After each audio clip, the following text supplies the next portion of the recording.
বন্ধুরা, একটা গল্প করছি। সেটা আমার অবশ্য শোনা গল্প, বাস্তবও হতে পারে।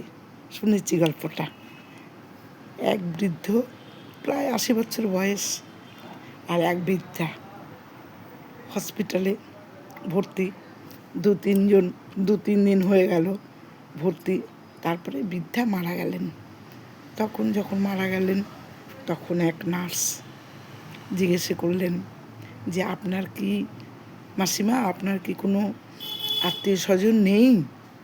হ্যাঁ, আছে, 2 ছেলে আছে।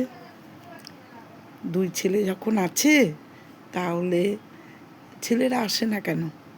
বলে, এক ছেলে অনেক দূরে চাকরি করে, সেই ছেলে ভর্তি করতে বলেছে। আরেক ছেলে বাড়িতেই থাকে, সেই ছেলে ভর্তি করতে বলেনি হসপিটালে। যেহেতু হসপিটালে টাকা লাগবে, সেই জন্য ভর্তি করতে বলেনি। আর এই মৃত্যুর সংবাদ দিলে তো আরও আসবে না আমার ছোট ছেলে। কেন আসবে না? আসলে খরচা হবে। তখন নার্স জিজ্ঞেস করলেন যে, তাহলে কি করবেন আপনি?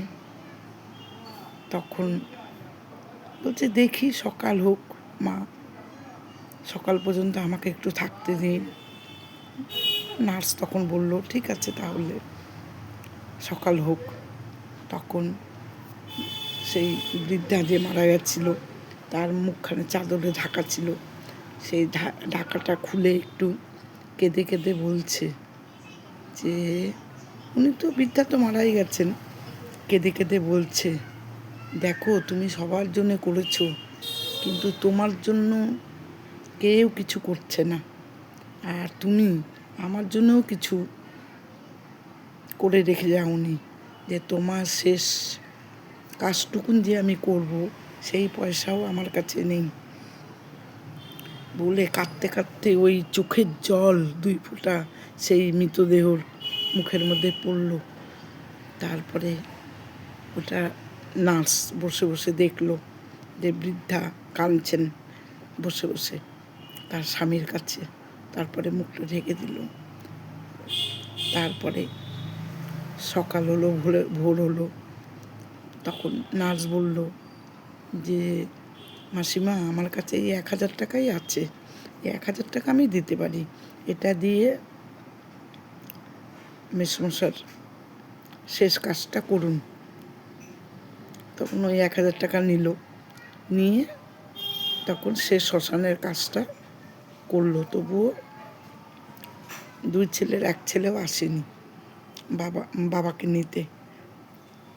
তারপরে একটা ভ্যান ডেকে সে মৃতদেহ নিয়ে শ্মশানে নিয়ে গিয়ে তার দাহ করলো। এই জন্যে বলছি বন্ধুরা, নিজের শেষ বয়সে সবাই নিজের টাকা পয়সা ঠিকঠাক রাখো। সবাই, প্রত্যেককে বলছি, ঘর ঘর কা কাহানি, এটাও ঘর ঘর কা কাহানি। এই জন্য সবাই শেষ বয়সে টাকা পয়সা রাখতে হবে, যার যেরকম যতটুকুন ইনকাম। না হলে বলা যায় না কার কপালে কি আছে লেখা। ঠিক আছে বন্ধুরা, রাখছি। ভালো লাগলে ফলো করে দেবে, কমেন্ট করবে। ঠিক আছে।